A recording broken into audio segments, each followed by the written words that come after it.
우리 설교를 마친 뒤에는 1차 태신자 작정을 해야 되기 때문에 좀 빨리 바로 좀 말씀으로 들어가도록 하겠습니다. 자, 이제 오늘과 다음 주 이제 두 번의 사건을 겪은 후에 우리 주님께서는 예루살렘 성에 입성하십니다. 성경학자들은 보통 사복음서 속에 예수님께서 예루살렘 성을 출입하셨던 기록을 총 3번으로 봅니다. 물론 아마 3번은 더 될 거예요. 성경에 기록된 것이 3번이고 오늘이 바로 그 3번째 출입하시기 전에 그 직전에 그 길로 걸어가시던 중에 있었던 사건입니다. 두 가지 사건이 얽혀져 있어요. 한 가지는 우리 주님께서 제자들 노중에서 갑자기 제자들을 예루살렘으로 올라가는 길에 멈춰 세우시고는 당신의 순환을 예고하십니다. 근데 1차와 2차의 순환 예고와 마태복음에 기록되어져 있어요. 나중에 비교를 한번 해보세요. 이 3차의 주님의 이 고난의 예고는 조금 더 구체적이고 대제사장들에게 넘겨지게 될 것이다. 여기 이제 돈이 주고받아질 것이 암시되어져 있고 채찍질 당하게 될 것이고 그리고 십자가 위로 올라가게 될 것이다라고 하는 좀 구체적인 1차와 2차보다는 훨씬 더 주님께서 구체적으로 밝혀놓고 있다. 이는 것을 여기서 이제 마태복음의 3번째 순환 예고의 특징이라고 볼 수 있어요. 또 한 가지 사건은 뭡니까? 주님의 3번째 순환 예고 직후에 세베대의 아들들이라고 불렸던 야고보와 그 요한의 어머니가 갑작스럽게 우리 주님을 찾아와서 좌우편을 요구하는 좀 다소간 좀 해프닝이라고도 좀 볼 수 있을 것 같아요. 성경은 기록해 놓고 있기를 그 어머니도 잘 몰랐고 두 아들들도 아직은 주님이 마시려는 잔이 무엇인지를 잘 몰랐어요. 그래서 우리는 이 세베대의 아들들의 이 사건을 아유 철없어. 이 철없는 사람들이 주님을 잘 몰라서 버린 일이라고 정도로만 우리는 여기고 저도 지금 그렇게만 생각을 해왔다가 이번 주 중에 마태복음 이 본문을 묵상을 하는데 주님과 이 세베대의 아들들 야고보와 요한 사이에 주고받아지는 대화를 가만히 살펴보니까 더 황당스러운 게 뭐냐면 주님의 반응이에요.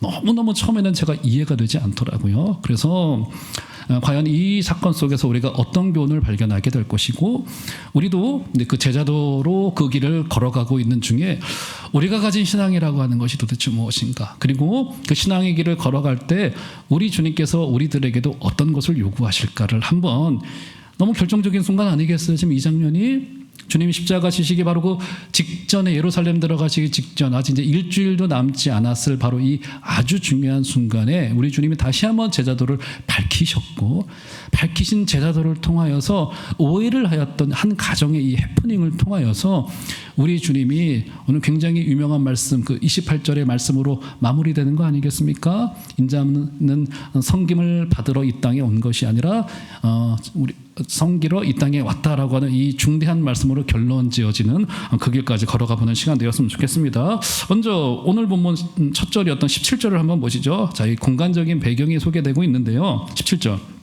한번 다 같이 한번 한 소리로 좀 읽습니다. 시작. 예수께서 예루살렘으로 올라가려 하실 때 제자들을 따로 데리시고 길에서 이르시되, 굉장히 입체적으로 그려지고 있죠. 이제 예루살렘으로 올라가려고 하고 있던 그 노중에 우리 주님께서 12제자들일 것 같아요. 아마도 여기 나머지 10명의 제자들 막 그런 내용들이 있기 때문에 그 제자들을 따로 데리고서 그 길에서 주님께서 갑작스럽게 길에서 서셔가지고 제자 훈련 가르침을 시작하셨다는 거예요. 참 이 그림도 좀 독특하죠. 길에서, 어떤 집에서 한 것이 아니라 길 중에서 가르치셨단 말이에요. 자, 그래서 오늘 우리가 좀 빼놓지 않고 좀 지적하지 않을 수 없는 공간적인 배경에 바로 이 예루살렘이라고 하는 도시가 있습니다. 사실 평화의 도시라고 하는 이 샬롬의 도시라고 하는 뜻을 가지고 있는 것이 이 바로 이 예루살렘이라고 하는 이름 뜻을 가지고 있단 말이에요. 자, 그런데 17절 다시 한번 눈을 더 보시면 예수께서 예루살렘으로 어떻게 하시겠대요? 올라가겠대요. 자, 18절도 한번 확인해 볼까요? 18절에 한 번 더 등장하죠. 보라, 우리가 예루살렘으로 어떻게 한다고요? 올라가려고 하고 있대요. 그러죠? 이게 무슨 뜻일까? 예루살렘이라고 하는 도시가 실제로 이제 고도 해발 한 1000m 정도 위에 세워진 도시라고 한답니다. 그래서 거기로 가기 위하여서는 특별히 여리고로부터 주님 이 예루살렘으로 올라가는 길은 실제적으로 뭔가 이렇게 언덕길을 올라가야 되는 정도라고 알려져 있어요. 좀 그런 뜻일까? 아니면 우리도 서울도 그렇잖아요. 서울로 올 때 여기 보니까 의정부에서 오신 우리 권사님도 계시고 그렇죠. 저 북쪽에서도 서울로 올 때 서울로 올라간다고 하고 강릉에서도 올라간다고 하고 대전에서도 올라간다고 하고 뭔가 서울을 좀 우대해 주는 것 같아요. 그죠? 이것도 수도권 집중화 현상인 것 같네요. 어쨌든 올라간다고 표현을 합니다. 자, 그런 정도의 의미일까? 자, 그런 정도의 의미일 수도 있을 것 같아요. 자, 그런데 그거보다는 조금 더 묵직한 의미를 가지고 있습니다. 이는 굉장히 중요한 구약적인 배경을 가지고 있는 표현이 예루살렘으로 올라간다라고 하는 표현이에요. 자, BC 586년경에 남유다는 전체가 다 멸망당하고 맙니다. 바벨론이 강력한 권세를 가지고 성전과 종교를 전부 다 제로 베이스로 만들고 말았어요. 그때 이스라엘 백성들은 여러 나라들과 여러 지역들로 흩어지게 되어지죠. 바로 그것을 디아스포라 유대인이라고 이야기를 합니다. 자신들의 땅에 거주하지 못하고 이방 땅에 흩어져 살아갔단 말이에요. 근데 그들이 신앙을 지키기 위하여서 열심히 있던 성도들은 최소 성인 남자들은 1년에 최소 한 차례 이상씩을 예루살렘으로 올라와서 거기서 그들의 신앙을 점검하고 예배하고 제사하는 것을 그들의 주요 관습으로 뒀습니다. 그래서 구약 성경 속에서 특별히 이제 오늘 시간이 없기 때문에 저희가 찾아보지는 못하겠습니다만 이사야서 등에는 예루살렘 등으로 올라간다라고 하는 표현이 여러 군데서 등장하고 있고요. 여러분들이 잘 알고 있으실 만한 표현들도 있죠. 시편 등에 보면은 성전에 어떻게 하는 노래라고요? 올라가는 노래. 시편 121편부터 시편 134편까지를 성전에 올라가는 노래라고 합니다. 그래서 성전의 계단 하나하나 15개의 계단을 올라간다라고 하는 말도 되겠지만 그것은 전체 그들의 그 순례의 길, 그들의 그 여행의 길에서 그들이 이것을 올라간다라고 표현을 한 겁니다. 그래서 여기 오늘 본문에서 우리 주님이 12제자들과 함께 예루살렘으로 올라갔다라고 하는 그 말 속에는 저 세속의 도시요 강력한 권세가 있고 종교는 타락했고 그 힘을 발휘하지 못했고 그들이 평생 침봉했던 그 유대교가 백성에게 소망이 되고 있지 못한 그 복잡다단한 예루살렘이라고 하는 그 도시를 향하여서 주님이 이제 완성을 향하여서 걸어가고 있는데 주님은 그 길을 마치 구약의 성도들과도 같이 일종의 순례길로 본 거예요. 내가 저 영원한 도성을 향하여서 그 예루살렘에서 고난받게 될 것이고 고통받게 될 것이지만 내가 순례자의 심정을 가지고 이 예루살렘으로 올라간다라고 하는 마음을 가지고 지금 주님께서는 예루살렘을 향하여 가고 있었단 말이에요. 자, 그러면 예루살렘이 도대체 어떤 도시이기에? 여러분, 예루살렘을 우리가 흔히 예루살렘 뭐 지금 전쟁 나가지고 가지도 못하지만 예루살렘 제 동생이 아주 오래전에 그 키부츠 있지 않습니까? 그때 좀 한동안 평화가 있을 때가 좀 있었어요. 전쟁이 있지 않고 예루살렘에. 그때 좀 유학생도 받고 이제 키부츠에서 이제 뭐 일도 하면서 배우기도 하고 그랬었단 말이에요. 근데 참 뭐 예루살렘이라고 이제 기대를 하고 이제 갔겠죠. 신앙이 제 동생이 오빠가 목사긴 하지만 목사 오빠를 둔 친구 같지는 않아요. 좀 뭐 그냥 그렇습니다. 그래서 그런데 신앙의 목적을 가지고 간 것은 아니고 뭐 이제 대학생 시절에 조금 틈이 나가지고 몇 개월 동안을 본인이 혼자 돈 다 벌어가지고 거기서 이제 뭐 하여튼 그래요. 이제 그런 이제 친구인데 가가지고 갈 때 가끔 이제 소식을 전해오는 것을 들어보면은 참 사람 사는 것은 우리가 흔히 예루살렘을 성지라고 생각하는 환상을 그 일상 속에서 살아가고 있는 사람들은 전혀 갖고 있질 않아요. 그러니까 우리가 멀찍이서 보고 성경이 기록되어져 있는 도시이기 때문에 예루살렘에 대한 환상을 가지고 있고 뭐 또 잘못된 교리를 가지고 있는 특별히 이제 그 어디입니까? 그 어디죠? 이제 우리 이제 교단이 이제 이단 비스무리하게 규정한 것은 이제 예루살렘을 회복을 해야지 주님께서 오시겠다라고 하는 이 잘못된 교리, 거의 이단적인 교리입니다, 여러분. 그렇죠? 그럴 정도로 그래서 예루살렘이 신성시 되어져 있는 것이 사실이어서 중세 때 십자군 전쟁을 이슬람과 수차례 벌이기도 합니다. 이슬람은 저 기독교의 본산이었던 저 예루살렘을 탈환하자, 저기를 하자. 그래서 모하메드인가요? 선지자로 알려진 모하메드가 승천한 곳으로 알려진 곳이 예루살렘이어서 이슬람교를 믿는 사람들에게도 예루살렘은 성지로 알려져 있어요. 우리 기독교인들에게만 있는 게 아닙니다. 그렇죠? 그러니까 제가 드리고 싶은 말씀은 예루살렘은 성경 전체 속에서 사실은 긍정적으로 그려지기보다는, 특별히 이제 오늘 마태복음도 그렇고 이제 누가복음에 보면은 우리 주님이 예루살렘 성에 입성하실 때 눈물을 펑펑펑펑 흘리세요. 눈물을 펑펑펑 흘리시고 그 성을 바라보시면서 주님께서 우셨다는 기록이 누가복음 19장에 기록되어져 있어요. 마태복음은 기록되어져 있진 않지만 그 우시던 장면이, 그럴 정도로 사실은 예루살렘은 세속의 도시의 한 중간에 있고, 사실은 그 어디에도 예루살렘은 긍정적으로 그려져 있지 않고, 결정적으로는 주님을 배반하는 가장 적극적인 도시가 바로 예루살렘이었어요. 우리 주님은 그 예루살렘이라고 하는 그 도시를 향하여서 순례자의 심정을 가지고 들어가고 있는 거예요. 그럼 예루살렘에 있었던 종교 지도자들은 어땠습니까? 수백 년 고초를 겪는 동안에 이스라엘 사람들도 개혁의 시도를 좀 해보았습니다. 우리 옛 신앙을 부흥시키자, 우리 다시 한번 하나님 아버지 앞으로 회개하고 돌아가자, 우리의 마음을 낮추자라고 하는 개혁의 시도가 있었지만, 이 개혁의 시도가 전부 다 하나하나씩 전부 다 실패하게 이르릅니다. 그래서 우리 주님이 오셨을 때는 예루살렘이 어떤 도시가 되어져 있었어요? 바리새인과 서기관들과 종교 권력자들이 주름을 잡으면서 어떻게 해서든지 주님을 넘어뜨리려고만 했었던, 사실은 종교의 권력이 주름 잡고 있었던, 사실은 종교가 힘이 되어지지 못하고 소망이 되어지지 못하고 있었던 아주 복잡한 도시가 바로 이 예루살렘이라고 하는 도시였었습니다. 본질을 찾는 운동들도 좀 있었어요. 뭐 SNF파 등, 뭐 세례 요한파 등이 있었지만, 이 본질을 찾는 개혁 운동은 늘 포기적기 마련이에요. 그래서 종교가 사분오열되어져 있었고, 백성들의 마음에 위로가 되지 못하였고, 그 와중에 하나님의 말씀은 멀어져 있는 도시가 예루살렘이었어요. 저는 이 예루살렘이 서울하고 착 겹쳐진 보입니다. 밤마다 뭐 우리 교회를 비롯하여서, 우리도 밤에 이제 십자가 불빛이 빛나거든요. 종암동에도 한 30개 가까운 교회 이상이 있습니다. 조그만 교회까지. 우리 보통 이제 몇 년 전에는 22개 교회, 23개 교회 이렇게 파악을 우리끼리 하고 있었는데, 개척된 교회들이 조금 더 있어요. 우리 바로 옆에도 좀 있잖아요. 교회들이 있어서 한 20대여 개 교회가 좀 될 거예요. 종암동에만. 그러면 성북구에는 도대체 몇 개의 교회가 있을까요? 뭐 수십 개, 막 수백 개의 교회가 성북구 안에 있을 테고, 이 서울 안에 뭐 셀 수 없는 우리 교단을 비롯한 통계 잡히지 않는 교회까지 수많은 교회들이 십자가 불빛을 밝히고 있단 말이에요. 밤마다. 그런데 우리가 믿고 있는 기독교 진리가, 우리는 진리라고 말합니다. 이것을 기독교 진리가 이 땅에 소망이 되어지고 있는가를 생각할 때, 뭐 당시 예루살렘 2000년 전만큼은 아닌다 하더라도 우리 시대의 참 이 질문을 던지지 않을 수 없고 반성을 하지 않을 수 없는 상황인 거란 말이에요. 예수님 시대의 정치 권력은 어땠었는가? 당시 로마가 주름 잡고 있었습니다. 로마를 한마디로 우리가 규정을 하자면 한마디로 절대 권력이요.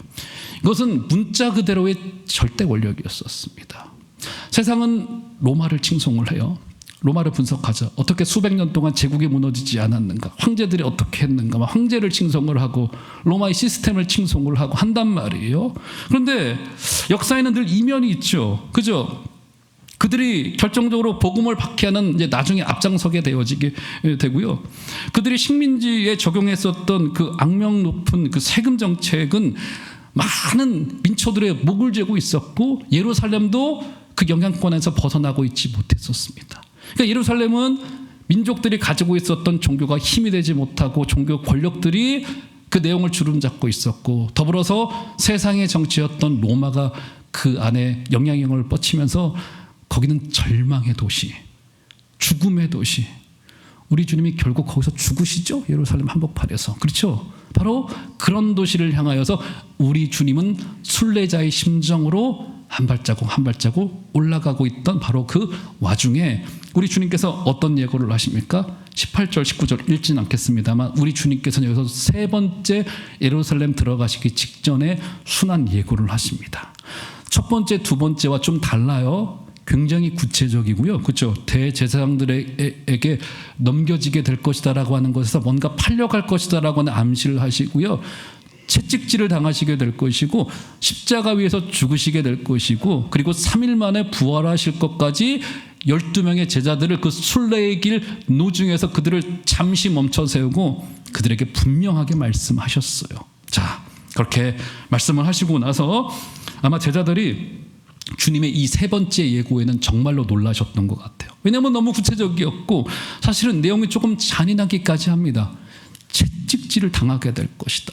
우리말에 그 채찍질 당한다는 것이 우리가 하면 뭐 한 대 맞는 거구나라고 느끼겠지만 당시의 사람들에게 로마의 채찍은 악명 높았단 말이에요. 말 그대로 채찍의 끝에 이 못덩어리, 쇳덩어리를 두어서 한 번 맞으면 살점이 떨어져 나가는 그런 것들을 상상할 수밖에 없는 예고를 주님이 하셨기 때문에 제자들은 굉장히 마가복음의 기록에 의하면 세 번째 주님의 순환 예고에 제자들이 당황하고 두려워했다는 기록이 남겨져 있을 정도로 제자들은 당황하고 있을 바로 그때 두 번째 해프닝이 벌어지게 됩니다. 볼까요? 20절.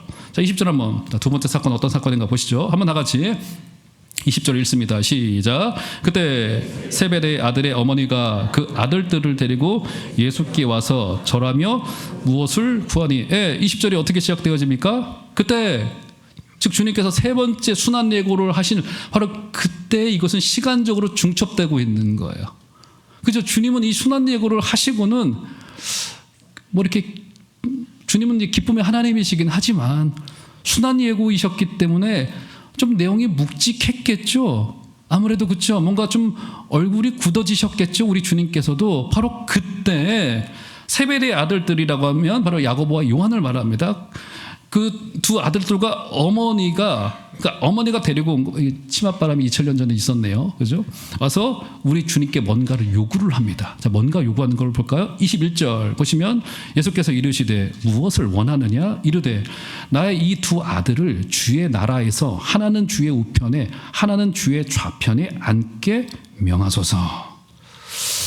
자, 정리를 한번 하고 지나갑시다. 여러분, 이 두 제자들의 이 요구가 사실 지금 좀 당황스러워요.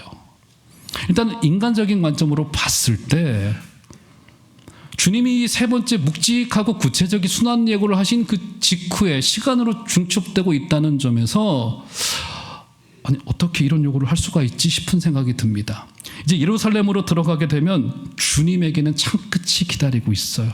주님은 이제 일주일도 남지 않았습니다. 주님은 다 알고 계셨을 거란 말이에요. 그죠? 세 번째 자신의 죽음을 구체적으로 예고하신 그 직후에 반드시 일어날 일을 말씀하셨단 말이에요.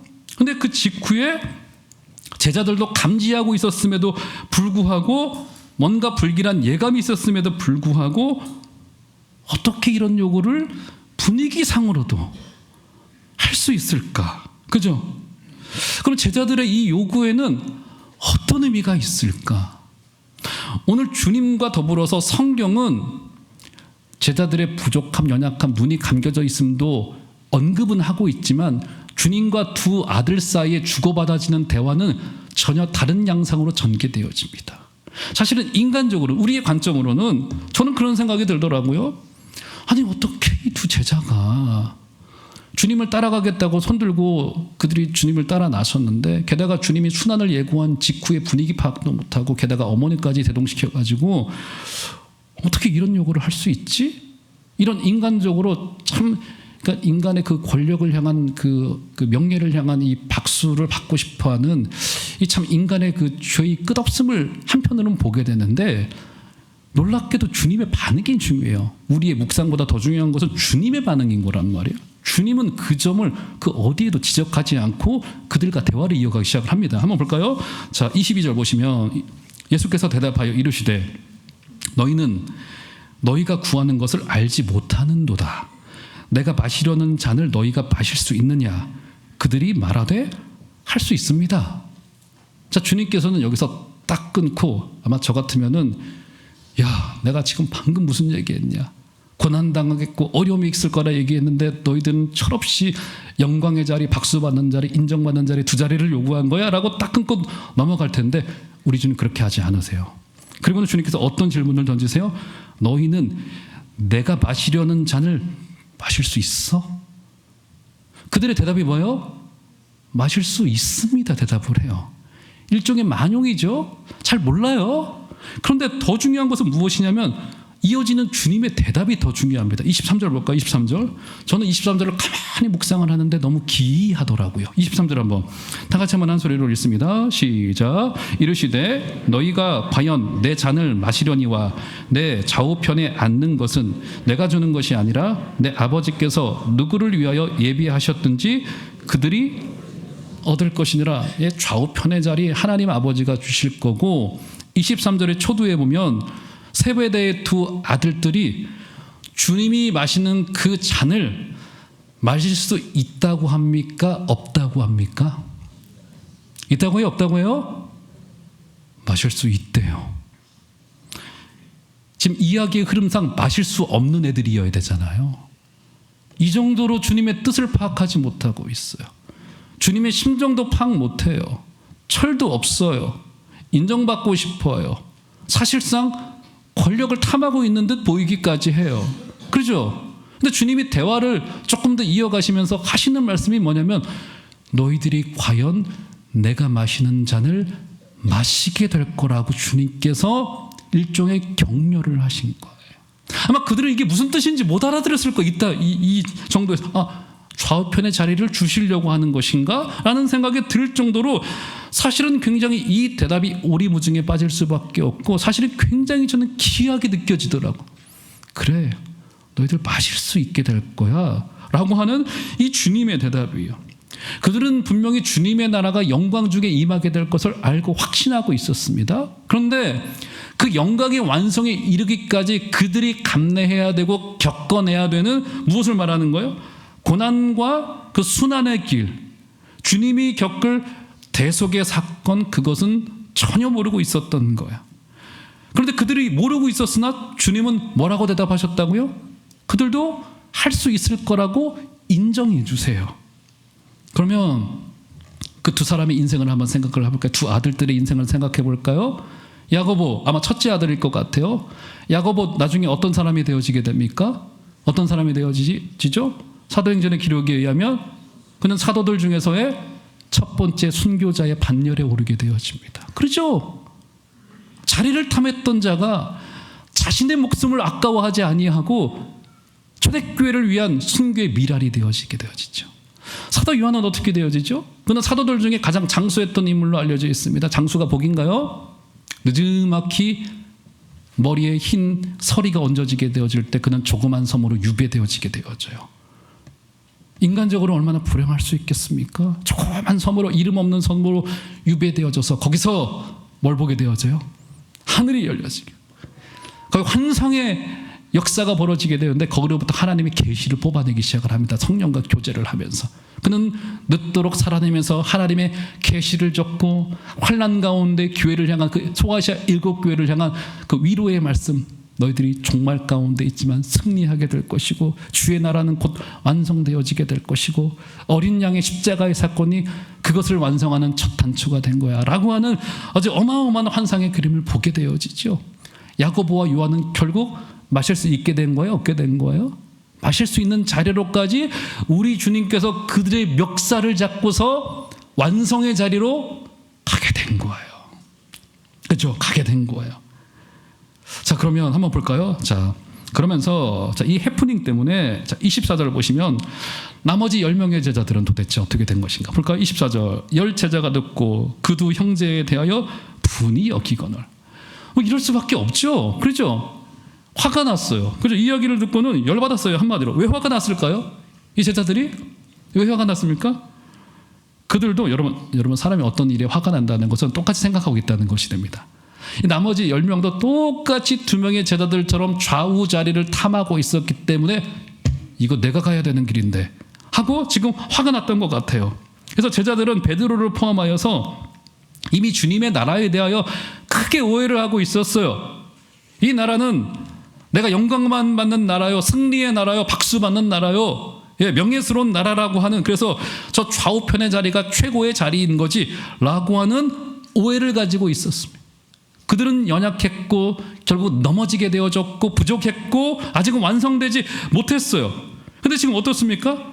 주님은 섭리적인 손길에 의하여서 그들을 완성의 자리까지 이끌게 되어지고 성령이 임하게 될 때 겁쟁이였던 베드로가 담대하게 복음을 전하게 되어지는 사도의 반열에까지 오르게 되어지는 일들이 있지 않습니까? 우리 주님은 그렇게 한 사람을 완성시키시는, 여기는 굉장히 중요한 하나의 관점이 바로 주님의 의지가 담겨져 있는, 그렇죠?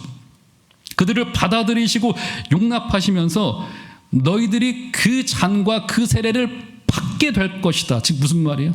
내가 반드시 받는 자들로 너희들을 만들 거야 라고 하는 주님의 의지가 담겨져 있는 주님의 역사인 거예요. 사랑하는 정함자에게 귀한 성도 여러분, 주님은 우리를 사랑하시되 끝까지 사랑하시고 의지를 가지고 사랑하시고 반드시 우리를 그 자리까지, 완성의 자리까지 우리를 이끄실 하나님이신 것을 다 믿으시는 복되고 귀한 여러분들 되시기를 주 이름으로 축원드립니다. 그러시면서 이 오해를 기초로 하여서 주님께서 굉장히 중요한 제자도의 절정을 결론으로 가르치십니다. 볼까요? 25절 보시면 예수께서 제자들을 다 부르십니다. 2명의 제자들 때문에 나머지 10명도 화났고 다 불러요. 부르시고 불러다가 이르시되 이방인의 집권자들이 그들을 임의로 주관하여 그 고관들이 그들에게 권세를 부리는 줄을 너희가 알거니와. 이게 무슨 말입니까? 25절은 세상의 나라가 작동되는 방식이 이렇다는 거예요. 세상의 나라가 작동되는 방식은 집권자가 되어져서 권세를 부리고, 그죠? 그 능력을 가지고 원하는 것을 전부 다 행하는 것을 선이요 정의라고 생각을 합니다. 제가 이번 주간에 요즘에 제가 그 한 달에 한 2번씩 좀 공부를 하는 게 있어요. 지난 주간에 공부를 했나요? 제가 이 1000페이지 되는 책을 좀 도전을 하는 가운데 있는데, 우리 지금 그것을 이제 이게 한 100페이지씩 좀 나눠가지고 계속 올해는 그 1000페이지 되는 책을 읽고 있는데, 그 내용의 그 첫 번째 부분이 바로 창세기 해설이 좀 들어가져 있는데, 조금 약간의 전통적인 해설과 조금 다른 방식으로 보는 거예요. 그 책이 주장하는 내용이 뭐냐면, 도대체 죄라는 게 뭐냐는 거예요. 죄의 특징, 그 양상이 뭐냐는 거예요.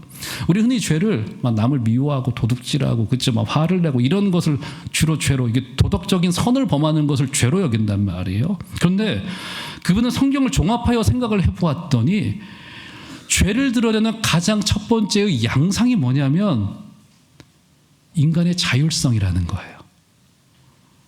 내가 하고 싶은 것을 다 하고자 하는 욕구. 그게 공동체적으로는 어떻게 드러나게 된 거예요? 바벨탑이라고 하는 도시를 짓고 거기 탑을 하나 지어서 우리가 원하는 대로 살자라고 도시를 하나 만듭니다.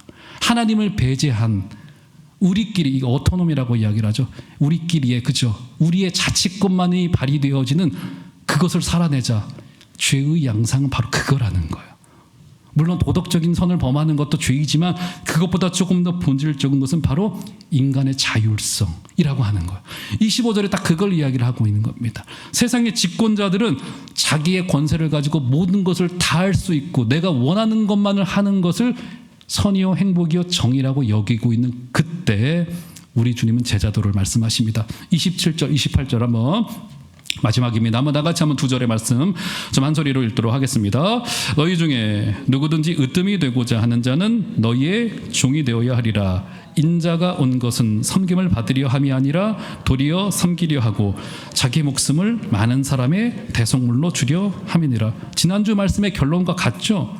먼저 된 자이셨던 예수 그리스도께서 나중되는 자리까지 가셨고 가다 어느 자리까지 가시게 된 거예요? 죽음의 자리. 우리의 생명을 구원하기 위하여서 주님이 가장 먼저 된 자로서 나중된다는 말이 바로 그 말이라고 말씀드렸죠. 우리 주님께서도 여기서 동일하게 말씀을 하십니다. 내가 온 것은 섬김을 받으려 함이 아니라 도리어 섬기려 하고 자기 목숨을 많은 사람의 대속물로 주려 함이니 너희도 으뜸이 되고자 하면 우리 종이 되어야 될 것이다 라고 우리 하나님 나라 공동체의 굉장히 중요한 제자도의 원리를 가르치셨습니다. 사랑하는 종암제일교회 귀한 성도 여러분, 우리 종암제일교회 이런 은혜의 역사가 있는 교회, 서로를 향하여 종이 되어주고 말자가 되어주고, 그죠? 그래서 아름다운 교제가 있는 교회가 되어져서 세상이 흉내낼 수 없는 방식으로, 그러니까 우리가 세상을 흉내내게 되면 세상은 우리를 향하여서 너희들이나 잘하세요 아마 이럴 거예요. 그런데 우리는 세상이 흉내낼 수 없는 방식으로 서로를 섬겨가고 이 땅의 아픈 자들을 섬겨내게 되어지고 서로를 향한 아름다운 사랑의 실천이 다 있어서 마지막 자리로 가져서 주님의 길, 제자의 길을 다 걸어가게 되어지시는 복되고 놀라운 귀한 희생이 우리 모두 가운데 다 있게 되기를 주의 이름으로 축원드립니다.